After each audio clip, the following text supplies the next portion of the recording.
Daddy's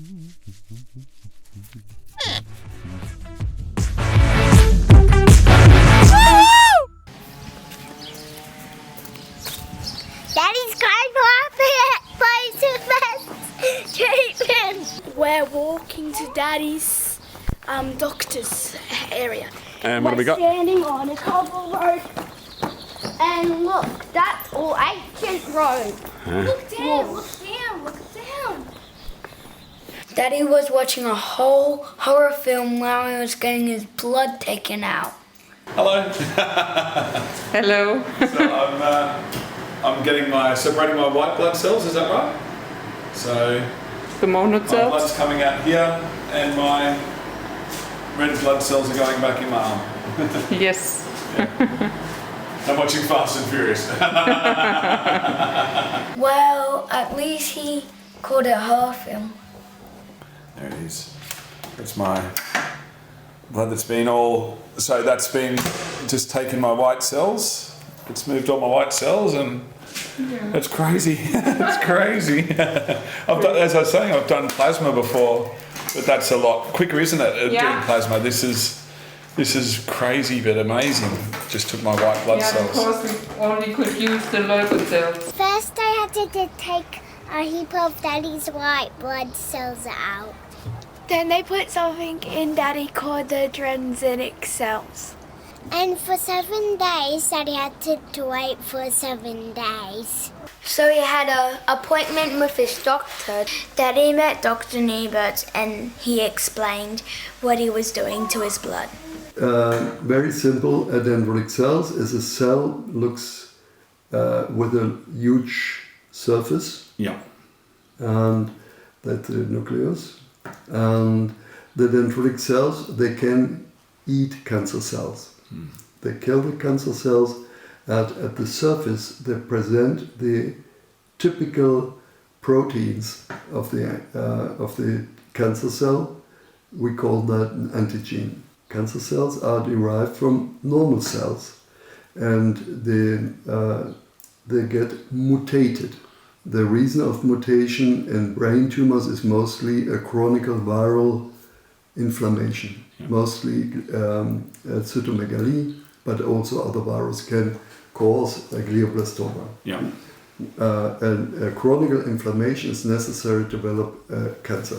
Okay, and the antigen get presented that's characteristic for glioblastoma. Okay, the rest of the cell, the eaten cell, get digested and metabolized. The antigen presented. That starts immediately if you've got cancer. The dendritic cells can eat that. And normally, everybody produces cancer cells. And this mechanism I'm describing now is going on every day. Only in a special situation of a chronic inflammation, the microenvironment of the region in the brain is changing, and in this microenvironment, the tumor can grow. And they give the information to a lymphocyte. Yeah. Okay. So the lymphocyte has a receptor with the lymphocyte and recognizes these antigen. And then the dendritic cell gives a signal, and here's a receptor for that signal, and that signal is killed. Then the killer cell moves, it's like a print, a very short contact. Then the information is in the killer cell, and then you have got a cancer cell, and the killer cell moves to the cancer cell. They recognize again the antigen, here's an antigen, and they have got the receptor here. And that's a lymphocyte, and then they drill a hole into the cancer cell and inject poison, oxygen radicals. Okay, and oxygen radicals is the way the immune system kill bacteria, fungi, and cancer. Okay, it's incredible. It's incredible. You've explained it so well. And this is very effective acting, In laboratory experiment, if this process is really not disturbed, one activated killer cell, lymphocyte, can kill 200,000 tumor cells. We had patients here, in one patient I knew the kilos, it was 36 kilos of tumor and it disappeared with immunocells. It is possible, and then I have patients around over the globe. Yeah. I never made any public relations. Of course, I published my results in international cancer conferences or in papers, but I never did public relations to get patients. Yeah. So only successful treated patient. So that is very efficient activity. We have a good result in comparison to conventional therapy. Yeah. But the reason that is not working is mainly if the tumor has a higher volume, and the tumor can protect some cells by attracting so-called suppressor cells. Suppressor cells. And these suppressor cells give a signal to the killer cells, don't kill. So then the lymphocytes wouldn't do anything. Or the tumor gives a signal, kill yourself, not me. Okay?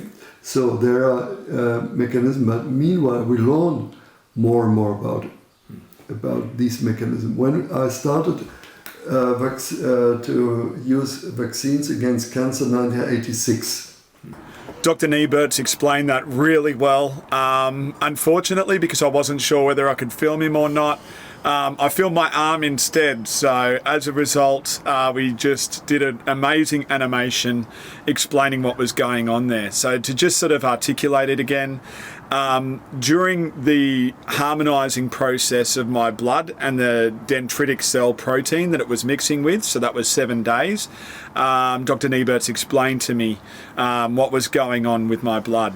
So essentially my blood was getting the protein in there that would then work with my immune system to fight cancer cells. And so when they re-injected it back into my body, it'd go to into my immune system, because it's white blood cells, it'd go into my immune system and travel up to where the tumor residue is and the tumor is. And then that dendritic cell white blood cells would then start to attack that tumor space, which is really what's happening right now. So that happened how many months ago? Was it 3 months? 2 months? 3 months? March, April, May. May. So that happened in May. And since then, I've been going through treatment, and I genuinely am starting to feel a lot better. And I genuinely think that this treatment is working. I will actually show you in more detail how the treatment process works. So that's the next thing that I'll be showing you, where they do things like work with using viral infections, using ozone, and using vitamin C plus my immune system to fight this tumor. And I genuinely believe that it's succeeding. I genuinely think that this is working for me.